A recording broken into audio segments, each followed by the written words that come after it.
in northern Israel, and gimmel tammuz, the day is almost over, although always with the Rebbe, every celebration, a birthday, a holiday, um, any holy time always went into the evening. That's when the Rebbe would mainly verbring, mainly celebrate, teach. So this is the peak energy of the day here in Israel, and I am in a state of regesh. I'm in a state of emotional palut, like being moved. It's yeah, I'm full of. Sometimes I say like I'm full of stuff. I'm full of emotion, and I'm full of some kind of energy. I want to tell you a few things. I meant to do this much earlier in the day, but there were family things that happened all day long. One of my kids came specially to see us, and she just left. And another, one of our kids is in the middle of something really, really important and I've been kind of energetically with her, praying, connecting all day. So I want to tell you a few things. I'm not even sure what's going to come out, but I want to tell you that I was in Crown Heights, the home of the Rebbe, lived there for many years. I was there during the Mashiach campaign, as you might know. I was there when the Rebbe announced that Mashiach, the Messiah, is ready to come now, and it's up to us to do our part to make it happen. Um, I was there very, very involved in what happened over the next 11 months or so, and then the years that followed. I did not know that I was capable of doing anything. I used to walk past the Rebbe's synagogue on Shabbos, on Shabbat, when he was speaking, pushing my stroller. I was a young mother of little kids. And I would walk past to go to the botanical gardens until this time happened. And then I was galvanized and my life changed forever. And as the years go by, I did not expect it to be 32 years down the line, since the Rebbe said Mashiach is ready to come now. And we need to make it happen now. Because to me, now meant now. And I think it's really important to hold that space. You know, we've all been kind of dragged around with all the dates that we've been given and all the events that have happened, whether from a Jewish perspective or from a white hat, patriot perspective. It's like it's going to be soon, it's going to be soon, it's going to be soon, it's going to be soon, and soon keeps moving. And I think one of the first most important lessons here is that we don't expect anything to happen soon. We expect it to be now. And we don't expect it to be now. Like an expectation is a heavy kind of a need, kind of a weight, kind of disappointment waiting to happen. We have an anticipation. We step into the energy of it as a reality right now. We live it right now. And as we're living it right now, when we are guided, things will come our way that will guide us to take certain actions or learn certain things or make certain things happen. And that will be our contribution to the now. Now, from the place of now, it's just, we're all familiar with the idea of attraction. How does attraction work? How does manifestation work? You have to be in that vibration now. You have to be feeling it now. You have to be visualizing it now. You have to be living with it now. It's a very, very big difference between waiting for something to happen. Why isn't it happening? Why isn't it happening? We're far away from it. We want it. It keeps slipping from our grasp, and being with it in this moment. I think I've said this before, but I read in a Sikha of the Rebbe, I don't remember which one, but he talked about how when Mashiach will come, when the redemption will happen, the messianic redemption, it can't be written in terms of a date. Why not? Because it's consciousness dependent. It's interactive. So if we're waiting, and you can apply this to any similar situation, it's a fractal, but mostly what's behind everything and what we're waiting for really, and what the world was created for, is redemption, is geula. So we need to be with it now. We need to live it as a reality now. If it's time, if in redemption we feel close to God, we need to do that now. If in redemption we create miracles by our nature, we need to do that now. If in redemption we connect to the holy souls, we need to do that now. So I had one of the things that happened to me today was I got a phone call, a WhatsApp call like I said, I've been in a state of prayer all day. It's such a holy day, and I'm going to shortly read something from the Tanya about what happens to the soul of a tzaddik after apparently he's passed away and been buried, because the tzaddik, after he passes away, is more available, closer to us, and not only that, but transfers his powers to us in a way that he cannot do when he's alive. So today I was in the middle of the day. I was waiting for my daughter to come, and I got a phone call from a good friend who I saw her name on the phone. And then when the video opened up, what I saw in front of me was a room with I don't know what the word for it is, but like a stone. Tzaddikim are buried, and on top of their graves, there's a kind of shape. I guess it looks like a casket, but out of stone. And so I saw a white shape like that, a stone thing in front of me. And on the front of the stone, it said, Pei Nun, here is hidden Rabbi Yisrael Baal Shem Tov. May his merit protect us. This is the Baal Shem Tov, the founder of the Hasidic movement. And I was standing right in front of his tziyun, his gravesite. My friend hadn't even come on the phone yet. And I'm like, Yochi, where are you? She's like, Mezhebush. She's in Ukraine. They went for a visit to a few of the tzaddikim, but she wanted to give me the chance to pray on gimmel tammuz, and I started to feel the presence of the Baal Shem Tov. I'm not kidding. And it became so intense that I couldn't talk. It felt like a chutzpah to even ask for anything. It was just this incredible connection, even though it was over the phone. It doesn't matter, because the soul of a tzaddik is everywhere. The truth is, all of our souls are everywhere, but the soul of a tzaddik much more so, because it's revealed. What's hidden in us is revealed in the tzaddik. So let me just share this with you. This is from the Tanya. And I have a personal story around this, that I needed to get one of my kids out of trouble years ago. And it was Simchas Torah night, and I was in Brooklyn with a friend. A friend had taken me to the home of a rabbi and his wife, very special people. And she had taken me there the year before, and I had a great time. And then in the middle of the year, I had a dream. And in that dream, I was standing in the living room of these people, and there was no one there. And a voice said to me in my head, these people are tzaddikim. And I woke up. So when she invited me to go back the next year, I said, yes, I really want to go. And then as we were sitting there, she told the rabbi that I needed help for one of my kids. And she told him the situation. And he said, if you want the help that you're asking for, which was miraculous help, I needed a miracle, a complex miracle. He said, I want you to go memorize a line of Tanya. Tanya is the premier source text of Chabad Hasidus. The Alter Rebbe, the first Chabad Rebbe, is the spiritual successor of the Baal Shem Tov, who I davened in front of today, unexpectedly. Anyway, so he said you have to memorize it, and you have to make a neder, a vow that you will recite it by heart every day between now and the Rebbe's birthday, Yud Aleph Nisan, which was many months away. And I had always been taught that you're not allowed to make a neder, you're not allowed to make a vow, because it's a very big deal to break it. So I said, I protested, and he said, he just went like that to me, like, you don't want to do it, don't do it. And I asked his wife and his mother-in-law were sitting there, and I asked each of them separately, should I make the vow? And the mother-in-law said, I can't tell you what to do, but he does give blessings, from the mother-in-law. And his wife I can't tell you what to do, but, and I made the vow. I was terrified that I wouldn't keep it. I went home to the friends where I was staying. So we weren't living in Crown Heights then. And I opened up the Tanya because I had to memorize one line. Oh, and I asked him, just one line? He said, okay, 2 lines. And I opened up this book. It was about this thick, many hundreds of pages. And I opened to this place. Oh, I forgot to say, I asked him, why do you want me to do that? He said, I want you to be more connected to the Rebbe, the Tzaddik. So I randomly opened up the Tanya, and what I read was, it says in the sacred Zohar that when a tzaddik departs, he's to be found in all the worlds more than in his lifetime.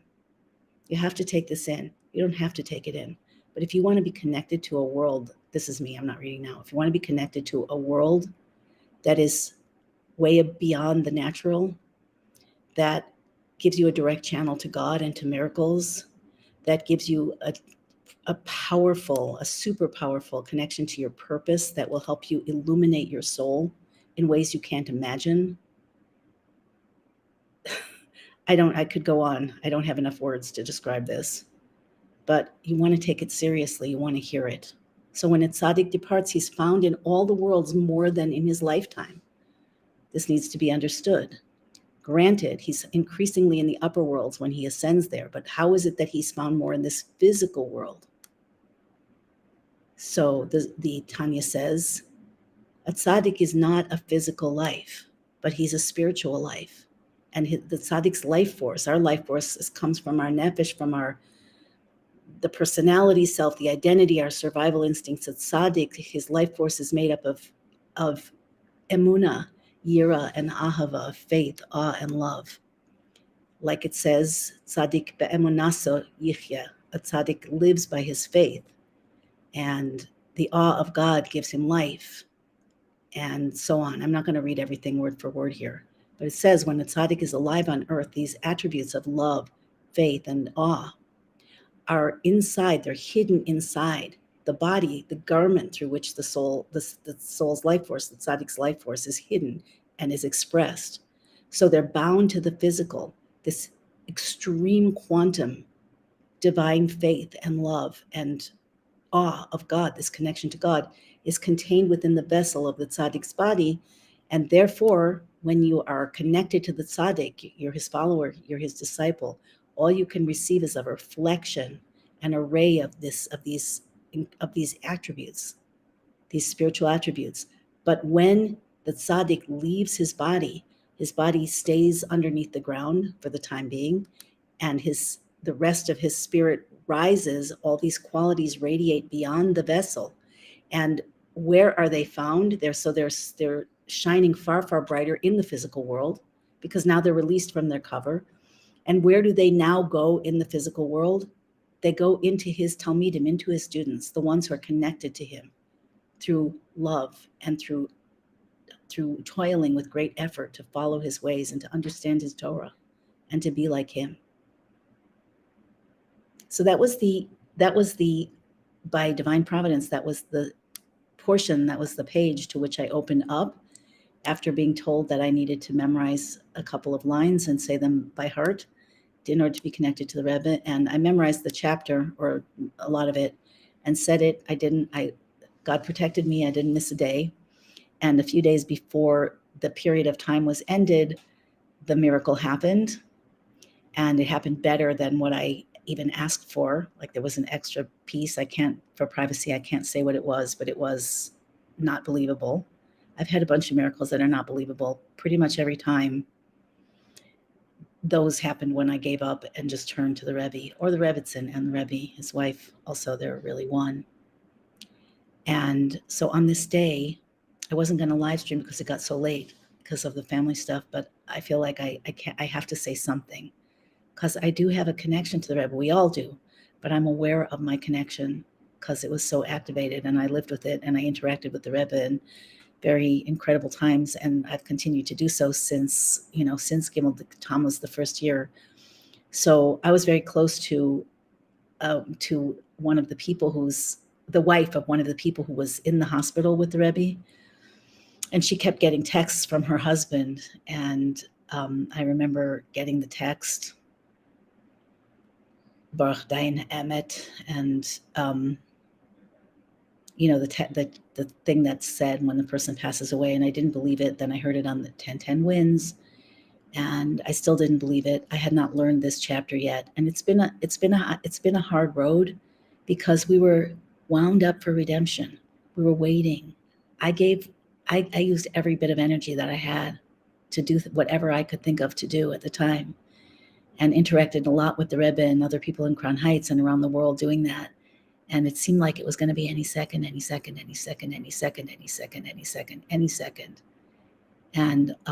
been a long time since then. A lot of things seem to have gone south, but it's characteristic of God to have us take the long road, the scenic route, where we don't miss any of the stops. And it seems to be characteristic of us, I would say the Jewish people and maybe people in general, that we're slow to wake up. We're just slow to change. We're slow to believe. We're slow to be empowered. We're slow to step out of that, normalcy bias and believe in something that we can't see and can't buy in the store. And that's where we need to step up. And that's where connection with the Rebbe can make all the difference in the world. When the Rebbe took the leadership of the global Chabad and Lubavitch movement after his father-in-law, the previous Rebbe, passed away, it took a full year for the Chassidim to convince him to be Rebbe. And when he did, he accepted the leadership, as was the custom with the deep Hasidic discourse called Basi Lagani, Come Into My Garden, which is all about the return of the Shekhinah, of God's indwelling presence, to the physical world. And he talked about how we are the final generation, and it's our job to bring God all the way down to earth. That's redemption. And this was in 1951. And he said, I will be here to help you, but I cannot do it for you. It's up to you. So a lot of water has gone under the bridge. Massive, unimaginable changes have come to the world. That's not stopping. That's just accelerating. And I mean in all kinds of levels. If you think back to the 1950s and our world right now, somebody asked me once, who would be more shocked? You being at the splitting of the sea, or your great-great-grandparents showing up in this world? And obviously the great-great-grandparents would be far more shocked, which means that we're already living in a world of miracles and wonders and not even noticing it. So everything, the world, it exists and it doesn't exist. It's made of God in a lot of costumes. And what actually is created, like what is superimposed on God's light in order to have the world seem like it exists? It's a perspective. It's the ability to actually perceive something that's not infinite divine light. So our perspective and God's perspective allows this very solid illusion that there's something solid and real that's separate, and that's our world and that's ourselves. So we're here to stay. The world is here to stay. But as we change that perspective, as we open our awareness to the deeper things, the truer things, the more supernatural things, the God things, the tzaddik things, the soul things, as we do that, the nature of nature, the way the world runs according to the perspective that is holding it, is observing it, as we morph that, the world morphs too. It is our job to bring heaven down to earth, to bring God back down to earth, to bring the Shekhinah down to earth. How do you do that? So when your soul feels completely comfortable and self-expressed in your body, in your mind, in your heart, when you're operating by soul, when that's your consciousness, when that's your emotions, and when that's what guides your actions, then God is comfortable in you too. And that's what it takes. And, we could talk about how that process works. I'm not going to be on long today. I just felt like I had to get on and make a connection and offer you, I don't know. I feel like I'm not super articulate right now. It's because my brain has been somewhere else all day. Measure Bush with Baal Shem Tov, and Queens with the Rebbe, and Florida with my daughter, and here with my, I've been in who knows what worlds I've been in. I woke up feeling strange, feeling like a lot of me wasn't here. So I'm not sure where it's been. But I do want to not just tell you, but I do want to be sitting here holding and carrying the resonance of the reality of what the soul of a Rebbe is, what the body of a Rebbe is, what the nature of reality, the potential of our times is, how this is just like paint on the surface. And not that it's not important, because, the screen of the computer, that's where all the fun is, right? But that's not where the fun comes from. It comes from the depths inside, the programs, the operating system, the electricity, the bits, the bytes, all of it. So when it comes to our reality, what's underpinning our reality is infinitely vast, and it's all God.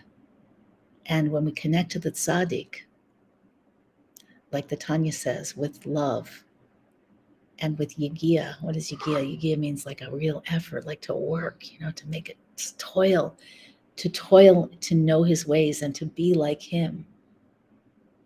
When we do that, the tzaddik's life force, his emuna, yira, and ahava, his faith and his awe and his love, divine love, is mispashetet within us. It's manifested in us. And that is one of the reasons why we're able to do things that formerly only tzaddikim were able to do.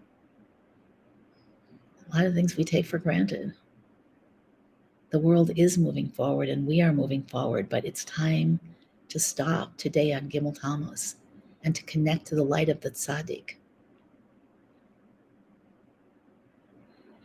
The soul of a tzaddik is a soul that's not encumbered by the sin of the tree of knowledge, the chet etz hadas.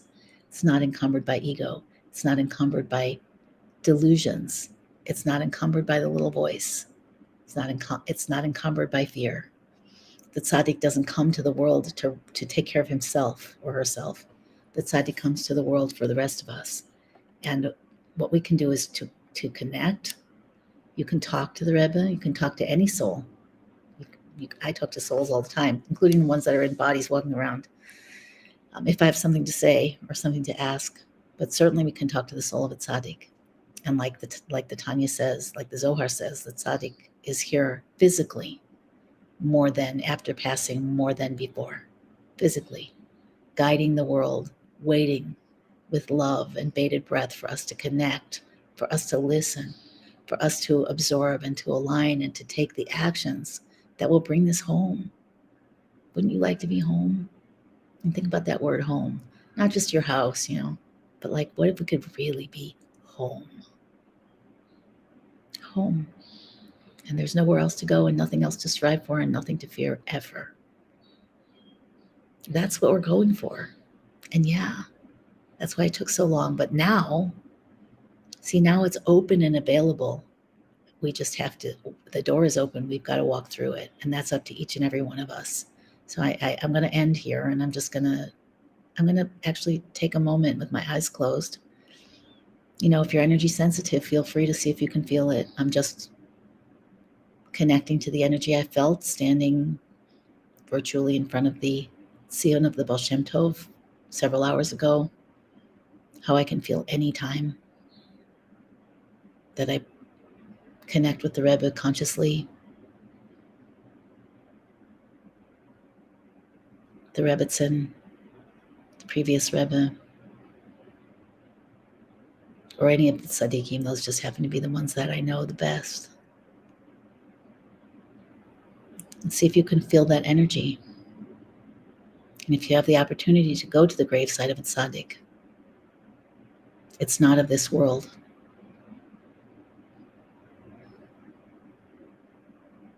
Supernatural just means the rest of us, the parts of us in our universe that have been deliberately hidden so that we could operate, with free choice and play this transformation game.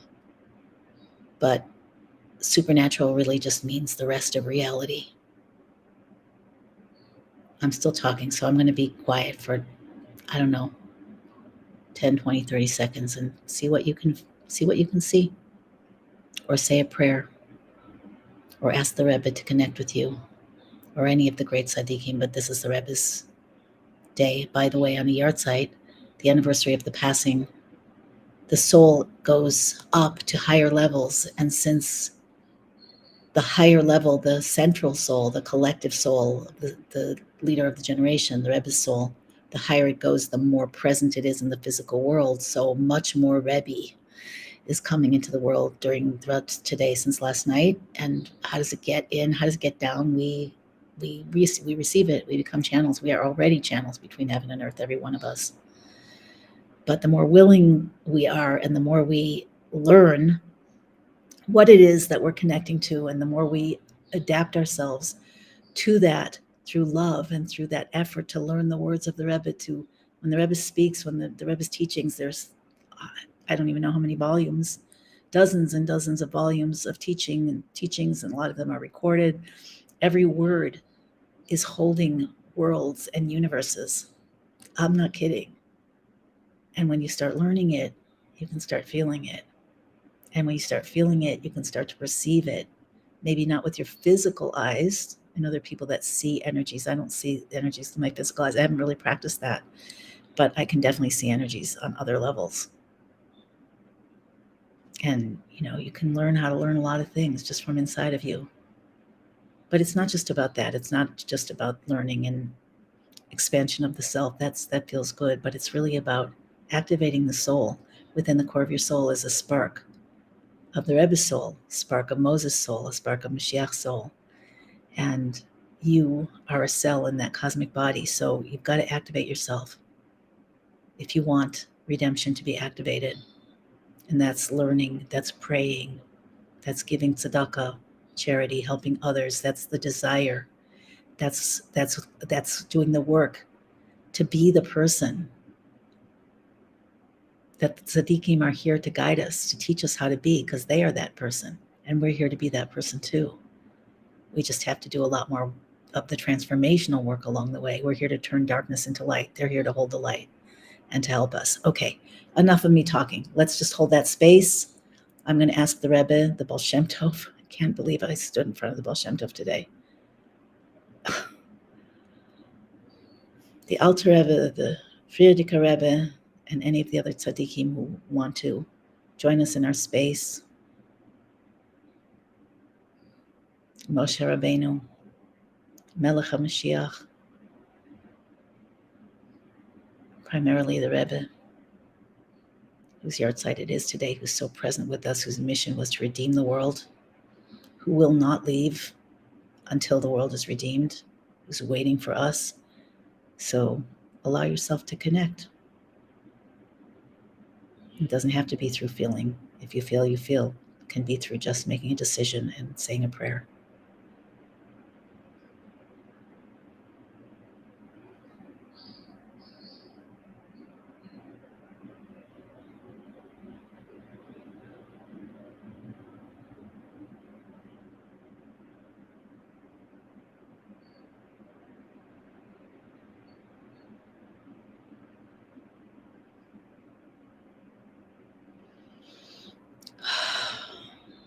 Okay, I'm gonna leave with one final prayer, one final request. So that I actually am making a request because Tzadik goes there, V'Kadosh Baruch Hu Mekayim. When a Tzadik decrees, God fulfills the decree. So I'm asking the Rebbe and all of the Tzaddikim that share this central soul that's connected to all of our souls, past, present, future, to help us to wake up and accelerate to the point where we get where we need to go. We're too slow. We're so slow, and we're suffering, and that has to stop. And we're traumatized, and we're asleep. And there's got to be a happier way to wake us up. So I'm asking the tzaddikim, whether it means coming to all of us in dreams, giving us instructions, putting us in situations where we learn, giving us blessings, helping us with miracles, opening our minds and hearts. I know that we have to do our portion of the work, but we need help. We really need help. It's taking too long. So feel free to add any prayer you have, and we'll just hold about 10 more seconds for that. And I guess at the end of the day, this is just a connection and a prayer.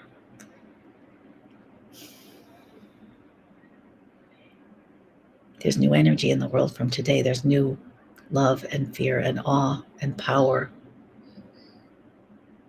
that's connected to every human being. Let's internalize it and take it on the road.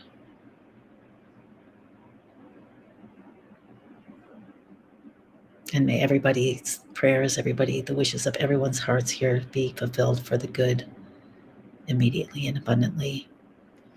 See you next time.